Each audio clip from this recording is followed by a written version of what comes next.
열매가 있는 인생이라고 하는 제목으로 하나님의 은혜의 말씀을 상고하려고 합니다.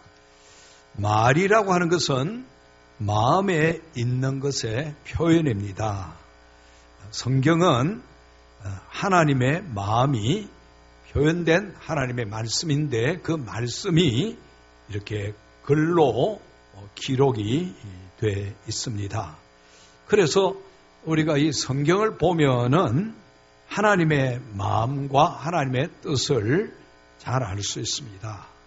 오늘 우리가 읽은 요한복음 15장 8절에도 보면은 우리 하나님의 그 깊은 마음과 뜻이 거기에 드러나 있는데, 너희가 열매를 많이 맺으면 내 아버지께서 영광을 받으실 것이요 너희는 내 제자가 되리라. 우리가 열매 많이 맺기를 원하시는 아버지의 마음. 왜 열매를 맺기를 원하십니까? 아버지가 영광 받기 위해서, 그리고 우리가 주의 제자라고 하는 그 증거를 얻기 위해서 우리에게 열매를 많이 맺기를 원하시는 그런 하나님이십니다. 우리 열매 맺을 때 하나님이 영광 받으시고 우리가 열매 맺으면은 주의 제자됨이 증명되기 때문에 하나님이 우리 열매 맺도록 도와주시겠습니까? 안 도와주시겠습니까? 도와주시겠지요? 예. 우리 요한복음 17장 1절의 말씀에도 그렇듯이 아들을 영화롭게 해주셔야 아들을 통해서 하나님께 영광 돌려드리게 되는 그 원리입니다. 그래서 오늘 말씀에도 하나님은 어떻게 하든지 당신의 자녀들이 많은 열매 맺기를 원하시고 그 열매 맺을 수 있도록 하나님은 전폭적인 지원을 해주시는 것입니다. 아무것도 아끼지 아니하시고, 하나님에게 아낄 게 뭐가 있겠습니까? 당신의 자녀가 이 땅에서 열매를 맺으면은 하나님 당신이 영광을 받으시고 당신의 자녀들이 주 예수 그리스도의 제자라고 하는 것이 증명되기 때문에 하나님은 우리를 그렇게 도와주시고 은혜 베풀어 주시는 것입니다. 이 마음이 이사야 58장 11절에 잘 나타나는데, 여호와가 너를 항상 인도하여 메마른 곳에서도 내 영혼을 만족하게 하며 내 뼈를 견고하게 하리니. 하나님은 이 세상이 어떤 세상인지 잘 아십니다. 범죄하고 타락한 인생이 사는 이곳은 메마른 광야와 같습니다. 늘 고난과 역경과 어려움이 있지만은 하나님이 항상 인도하신다고 하셨습니다.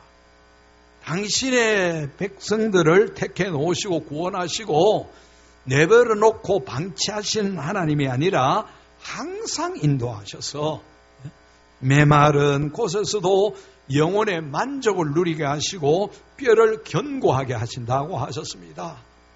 여러분, 이 악한 세상에서도 주님 때문에 만족하고 감사할 수 있도록 주님은 우리를 인도하시고 우리의 뼈를 견고하게, 좌절하고 절망하기 쉬운 우리 인간의 본성을 하시기 때문에 견고하게 든든하게 세상에 비굴하지 않도록, 좌절하거나 절망에 완전히 빠지지 않도록 붙들어 주시겠다고 하신 말씀입니다. 뿐만 아니라 물된 동산 같겠고 물이 끊어지지 아니하는 샘 같으리라고 그랬습니다. 하나님은 이처럼 메마른 광야와 같은 인생길을 가는 당신의 자녀들 항상 인도하셔서 만족하게 하시고 견고하게 하시고 물된 동산 물이 끊어지지 않은 샘 같게 하셔서 푸르고 싱싱하고 아름다운 열매 맺도록 도와주시는 그런 하나님이십니다. 옆에 있는 분에게 하나님이 집사님과 항상 함께 하십니다. 한번 그렇게 해보십시오.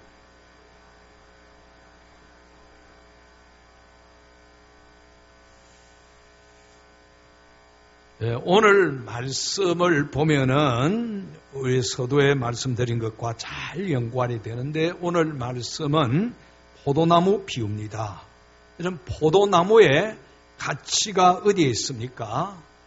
포도나무의 가치는 열매에 있습니다.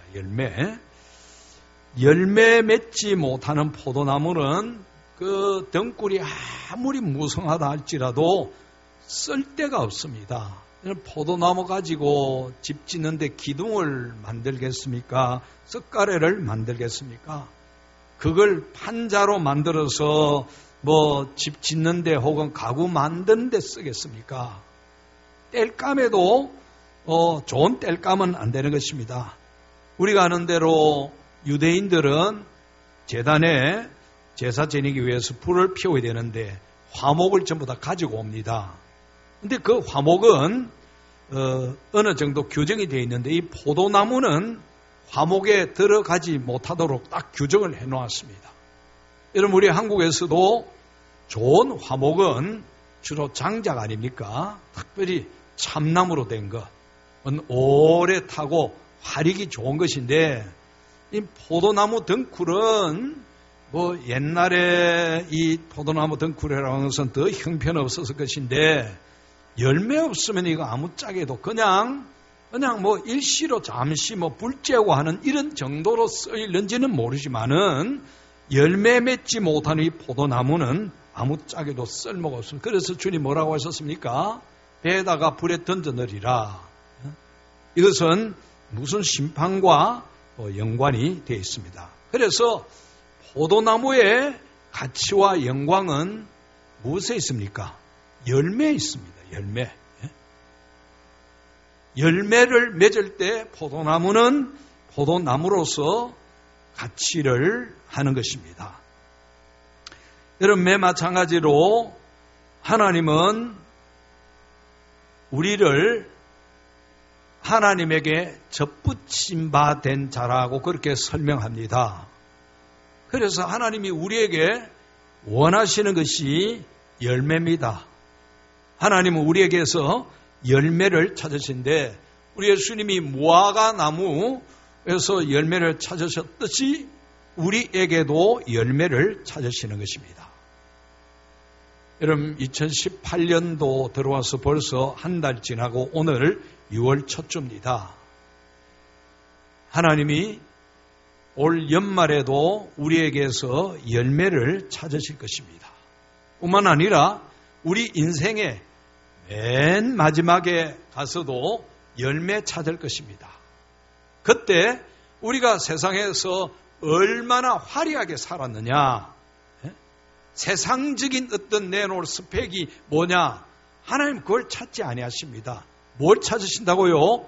열매를 찾으시는 겁니다. 열매.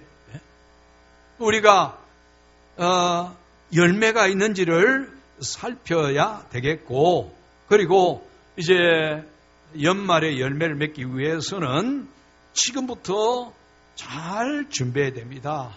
갑자기 연말에 가서 열매를 어디 뚝딱 사올 수도 없습니다. 갑자기 하루에 1m씩 자라고 열매가 금방 맺히고 그런 것이 아닙니다. 농사 짓는 열매 과정은 오랜 인고의 세월이 필요합니다. 저도 농부의 아들이기 때문에 농사 짓는 원리를 잘 압니다. 밭을 갈아야 됩니다. 그리고 그걸 옥토로 만들어야 됩니다. 그런 다음에 거기에 미리 거름을 다 주고 때가 되면은 파종을 합니다. 그 다음에 또 물을 주고 거름을 주고 가꿉니다. 그래야 가을 되면은 좋은 열매를 얻게 되어지는 것입니다. 이런 과정을 이제 인내라고 이야기합니다. 성경에 보면은 인내가 귀하다고 말씀 많이 하셨죠. 그 인내라고 하는 것이 바로 이런 것입니다. 그리스도인이 열매를 위해서 이 땅에서 고난이 있고 역경이 있지만은 참고 기다리는 것. 뭘 위해서? 열매 위해서. 오늘은 우리가 열매를 맺어야 되는데 어떻게 열매를 맺어야 되는지 주님이 우리에게 그 비결을 말씀해 주셨는데 그 말씀을 우리가 상고하고자 합니다. 5절 보십시다. 나는 포도나무요 너희는 가지라. 그가 내 안에 내가 그 안에 거하면 사람이 열매를 많이 맺나니 나를 떠나서는 너희가 아무것도 할 수 없음이라. 예. 여러 번 말씀드린 대로 우리 성경의 진술 중에 가장 중요한 진술 중에 하나입니다. 내가 주님 안에, 주님이 내 안에. 이게 생명적 관계라 그랬지요. 그리고 신비적 연합이라고 그랬습니다. 기가 막힙니다. 여러분, 제 발뚝이 있는데 발뚝을 좀 끔찍하지만은 잘라버리면은 어떻게 됩니까? 우선에는 살아가 팔딱팔딱 뛰겠죠. 그렇지만은 이 팔뚝을 잘린 채로 그만두면은 이거는 죽은 거나 매 마찬가지입니다. 붙어 있으니까 내가 하고 싶은 대로, 내가 원하는 대로 이렇게 되어지는 것입니다. 우리가 주님 안에 붙어 있는 것, 이 자체가 주의 생명과 우리의 생명이 연합적 관계 속에 있는 겁니다. 이게 신비적 연합입니다. 하나님과 우리가 연합이 될 수가 없습니다. 그래서 우리 주님 예수 그리스도로 말미암아 이 연합이 이루어졌는데 이 연합을 신비적 연합, 신비적 하나님과 죄인인 인간이 어떻게 연합이 될 수가 있습니까? 그래서 내가 주님 안에 붙어 있을 때 원하는 대로 할 수 있듯이 원하는 대로 구하면 이루신다라고 하셨습니다. 그런데 떨어지면은 아무것도 없습니다. 거기에 보니까 나를 떠나서는 너희가 아무것도 할 수 없음이라 그랬죠. 아무것도 아닙니다. 아무것도 할 수 없습니다. 가장 중요한 것은 내가 주님 안에 있고 주님이 내 안에 있는 이 생명적 연합을 이루고 있느냐. 이게 가장 중요한 것입니다. 이게 떨어져 나가버리면은 신은 잘났다, 학벌 좋다, 돈 많이 있다, 뭐 굉장하다 그래도 팔딱거리고 있지만은 그거는 뭡니까? 죽은 겁니다. 죽은 거. 여러분 왜 우리가 예수를 믿습니까? 이 주님의 생명에 들어가기 위해서인데 주님의 생명으로부터 끊어지고 단절됐다라고 한다면은 가장 불쌍한 것입니다. 그래서 내가 구원에 있는지를 알아보는 것 중에 하나가 뭔가 하니 내 인생의 열매가 지금 맺히고 있는가? 열매가 맺히고 있는가? 여러분, 포도의 영광이 이 열매에 있듯이 우리 인생의 영광도 열매에 있습니다. 우리 육신이 죽으면은 육신은 아무짝에도 쓸모가 없습니다. 죽은 육체 가지고 여러분 뭐 하겠습니까? 집 짓는데 뭐 갈아가지고 뭐 쓰겠습니까? 벽돌이 모자란다고 시체 가지고 그거 쓰겠습니까? 아무짝에도 쓸모없습니다. 다 그렇게 중리산이 좋아해서 결혼했던 사람이라 할지라도 죽으면은 3일 되면 다 냄새나서 빨리 끝장내버립니다. 간혹 이상한 사람들이 있긴 있죠. 죽은 시체를 몇 날, 며칠, 몇 달씩 품고 있는데 여러분 정상적이면 그럴 수 없습니다. 얼마나 허황돼. 그러니까 인생의 영광도 세상에 생명이 끊어지는 날 다 끝나는 겁니다. 그 영광, 내 시체가 영광 무슨 소용이 있습니까? 많은 지식, 학벌, 내가 죽어서 시신이 되는데 그게 무슨 소용이 있습니까? 인생의 영광은 열매에 있습니다. 열매, 영적인 열매. 이 열매가 있어야 우리 인생이 잘 사는 것이고 하나님 앞에 칭찬을 받게 되어지는 것입니다.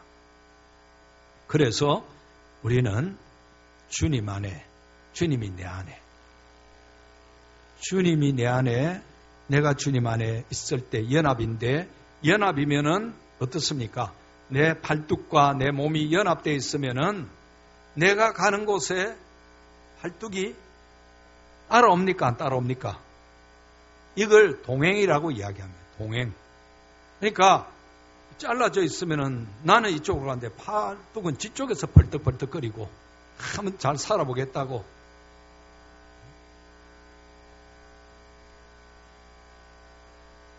주 안에 있는 것은 주님과 동행하면서 겸손하고 진실하게 제자의 삶을 사는 것입니다. 그러면은 자연스럽게 자동 열매가 맺힙니다. 이게 자동입니다. 그냥 붙어 있으면은 자동으로 열매가 딱 맺히도록 되어 있는 것입니다. 그래서 주님이 내 안에 계시고 내가 주님 안에 있으면은 동행합니다. 내가 가면은 내 팔도 따라오고, 내가 왼쪽으로 가면은 같이 따라오고, 따로따로 놀지 않는다는 이야기입니다. 동행하는 사람은 진실합니다. 겸손해집니다. 그래야 인생의 열매가 맺히게 되어지는 것입니다. 우리 안에 예수 그리스도가 살아계신다고 한다면은 우리는 그분과 동행하는 삶을 살아야 됩니다. 주님과 동행하면은 진실하고 겸손하게 되어지는데, 그때 사람들이 저 사람은 그리스도의 제자구나, 그런 인정을 하게 되어지는 것입니다. 여러분, 우리 예수님은 이 땅에 계실 때 12명의 제자를 택하셨습니다. 그리고 그 12명의 제자들에게 뭘 하셨습니까?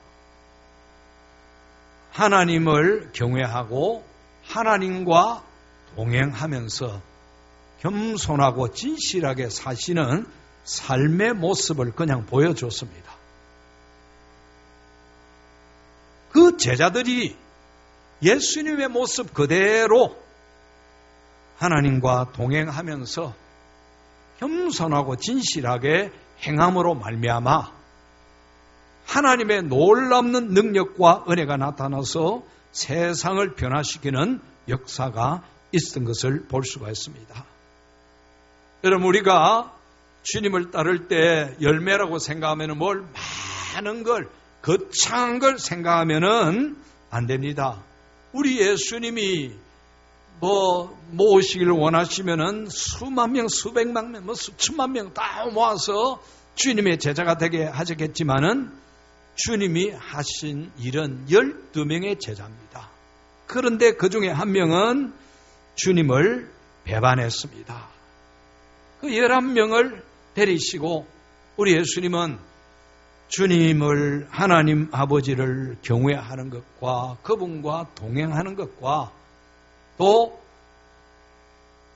겸손하고 진실하게 사는 모습을 그냥 삶으로 이렇게 살아 보여드렸습니다. 가룟 유다를 보면은 12제자로 선택받았습니다. 파송받고 전도도 나갔습니다. 병 고치고 복음 전하고 다른 제자들과 큰 차이가 없습니다. 그런데 무슨 차이가 있는고 하니 주님과 연합을 이루지 못했습니다. 주님의 생각이, 하나님의 생각이 내 생각과 같아야 되는데 예수님의 생각과 가룟 유다의 생각은 달랐습니다. 이게 큰 문제 아닙니까? 동행이라고 하는 것은, 성경에서 연합과 동행이라고 하는 것은 하나님의 생각과 우리 생각이 같아야 됩니다. 가룟 유다는 달랐습니다. 그런데 베드로를 보면은 베드로는 어떤 면에서 가룟 유다보다도 더 큰 죄를 짓고 큰 실수를 했습니다. 여기에 우리 히터 좀 꺼주세요. 예, 여기에. 그건 설교가 아니니까. 베드로는 좀 급하고 좀 허둥대는 그런 성격이 있습니다. 그런데 예수님을 3번이나 모른다고 부인할 정도가 아니라 저주까지 했습니다. 근데 성경을 보면은 가룟 유다와 베드로의 차이가 있습니다. 가룟 유다는 끝까지 자기 길을 갔습니다. 베드로는 돌이켜 그랬습니다. 돌이켜. 자기의 생각, 인간이 약하기 때문에 자기의 생각, 자기의 뜻대로 갈 수 있지만은 그 길을 가다가 어떻게 했다고요? 돌이켰다 그랬습니다. 돌이켜 주님과 연합하고 주님과 동행하고 주님과 함께하는 그런 삶을 살았습니다. 그랬더니 하나님께서 그 베드로를 주의 영광의 도구로 쓰신 것입니다. 여러분, 우리가 앞으로 열매를 맺으려고 할 때에 이 가룟 유다와 베드로를 잘 한번 생각해 보시기를 바랍니다. 내 생각, 내 뜻 정해놓고 내 길로 가는 사람은 주님과 동행할 수가 없습니다. 주님의 뜻에 복종하고 주님 따라 가야 되는 것입니다. 여러분, 이 시대에 필요한 사람은 어떤 사람이겠습니까? 주님과 동행하는 사람, 겸손히 진실하게 제자의 삶을 사는 사람입니다. 그런 사람들이 많을 때 이 땅에 하나님의 큰 영광이 드러나는 것입니다. 세상은 큰 것, 세상적으로 영광스러운 것, 많은 것을 그렇게 요구합니다. 그러다 보니까 능률 있는 것, 효율을 많이 따집니다. 어떻게 하다 보니 교회도 그걸 따라갑니다. 교회도 능력 있는 사람, 지혜 있는 사람, 지식 있는 사람, 기획력이 뛰어난 사람, 대단한 프로젝트, 기발한 프로그램, 이걸 가지고 나아가는데, 물론 하나님이 주시는 은혜 속에서 그렇게 할 수 있겠습니다. 그러나 그걸 계속 따라가면은 교회와 세상의 구분이 없습니다. 교회는 우리 예수님께서 베드로와 같은 인물을 들어서 쓰셨고, 지식으로 지혜로 따지면은 베드로는 제자에 들어올 수 있는 사람이 아닙니다. 주님의 제자들이 다 그랬습니다. 당대에 유명하고 뛰어난 학벌과 가문이 있는 사람들이 있는데 그런 사람들 배제하고 이 제자들을 택하셨는데, 다윗도 보면 그렇습니다. 왜 하나님이 그 다윗 목동을 왕으로 세우셔서 다윗의 후손에서 예수 그리스도가 나도록 하셨는가? 좋은 가문 혈통, 아주 우수한 지능, 지혜 가진 그 가문에서 예수님을 탄생하도록 하셨다면은 더 뭔가 사람들에게 어필될 수 있지 않았겠는가? 그런데 하나님은 그렇게 하지 않으셨습니다. 오늘날도 여러분, 열매라고 하는 것은, 하나님이 원하신 열매는 세상적인 것과 다르다고 하는 사실을 알아야 되는 것입니다. 하나님과 연합되어야 되고 동행해야 되고 그분 따라서 진실하고 겸손하게 제자의 길을 갈 때 열매가 맺히는 것입니다.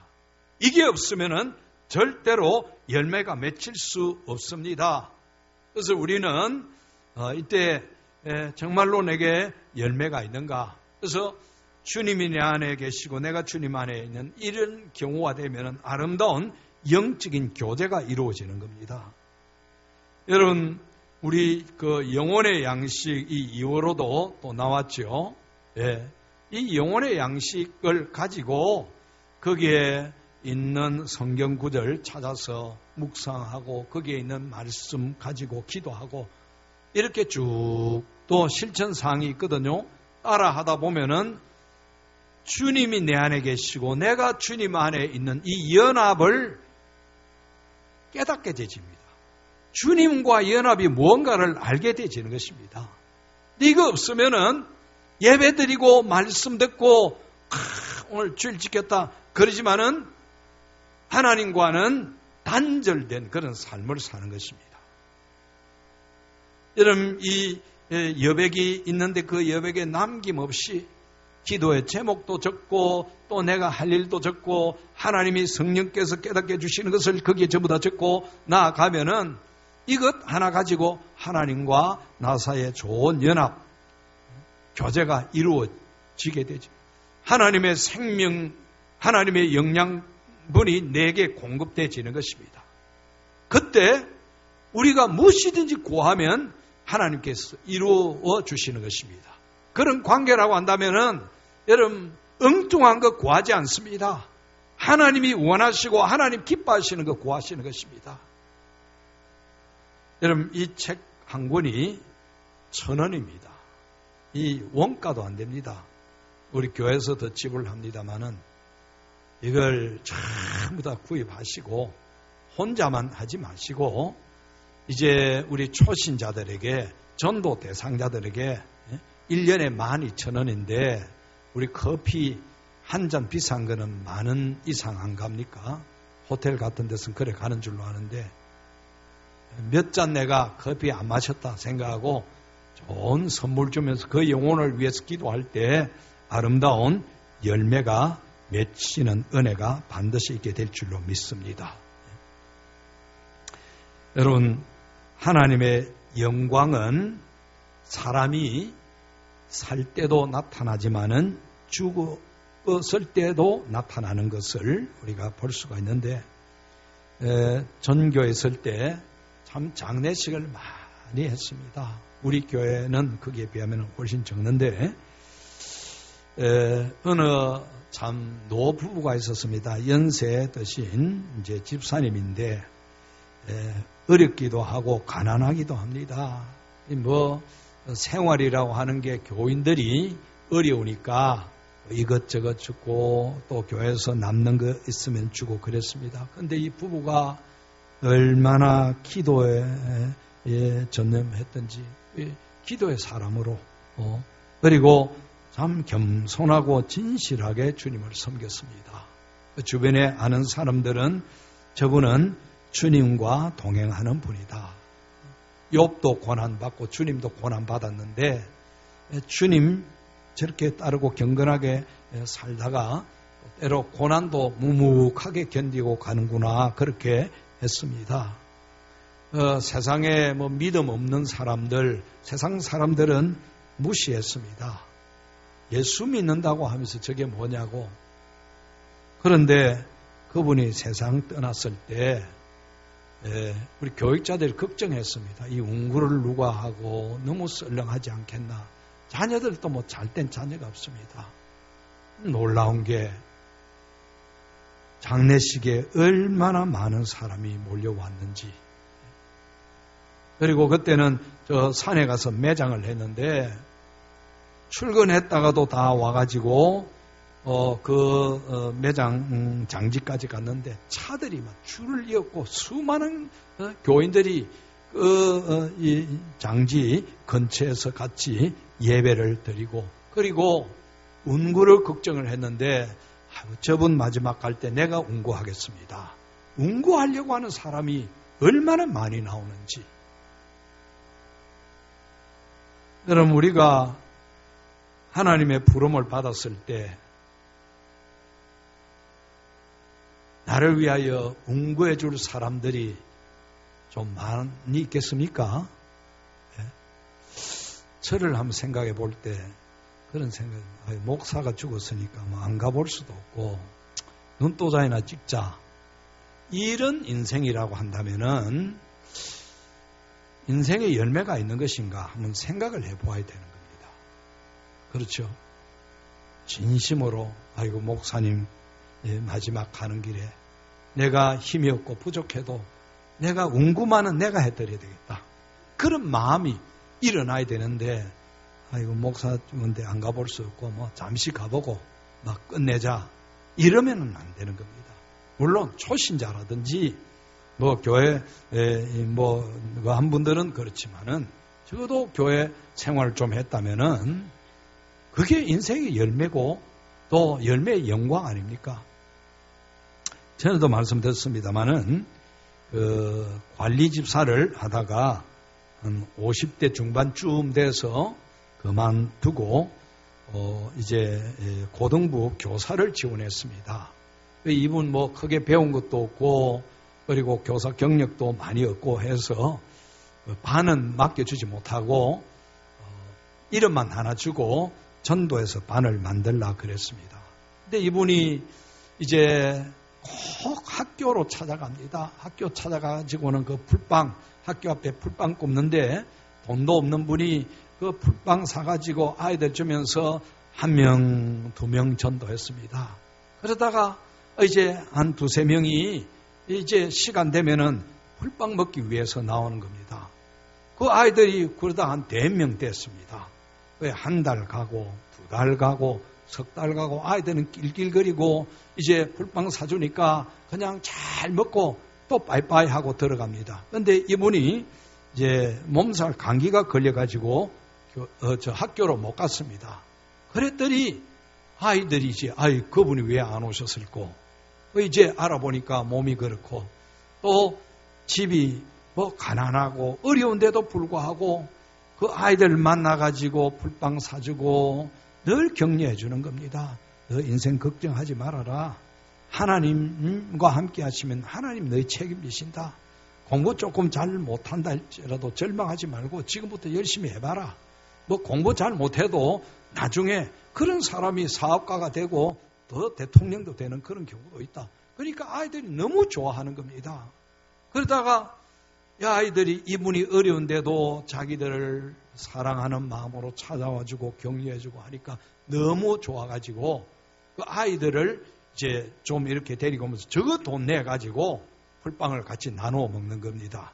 그리고는 그 다음에 이 아이들이 우리가 우리 친구들 교회 좀 데리고 가자. 그래가지고 이 아이들을 데려오기 시작했는데 한 10명이 되더니 그 다음에 20명이 되고 30명이 되고 60명까지 갔습니다. 그래가지고는 교회에서 이 봉고 차를 한 대 사줬습니다. 워낙 아이들이 이 고등부의 한 반이 60명 정도 되니까 저는 그걸 보면서 사람나무 열매라고 생각했습니다. 여러분 우리는 포도나무가 아니지만은 사람나무입니다. 사람나무에도 열매가 맺혀야 됩니다.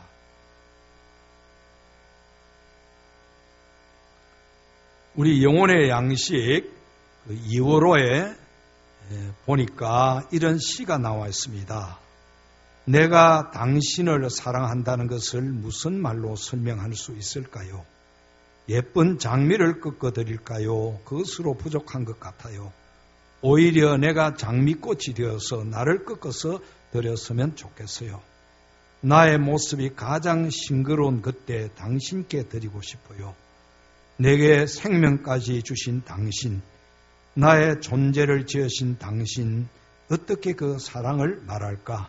무엇으로 다 그 사랑을 갚으리? 나의 사랑하는 당신께.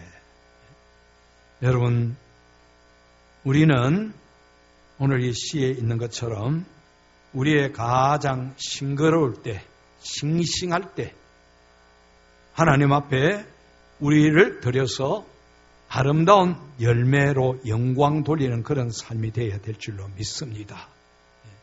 이제부터 내가 어떻게 열매를 맺을 것인가? 열매를 맺으면 하나님이 영광 받으시고 내가 제자라는 증거가 됩니다. 그 중에는 세상적으로 볼 때는 참 괜찮은데 열매가 보이지 않아서 나름대로 걱정이 되는 경우도 있습니다. 교회 안에서도 우리가 여러 일들을 하고 있지만은 정말로 주님과 동행하고 그리고 진실하고 겸손되게 정말 하나님께 영광뿐만 아니고 사람에게도 칭찬받을 수 있는 그런 우리 모두 인생의 열매 맺는 자들이 되기를 주의 이름으로 축원합니다.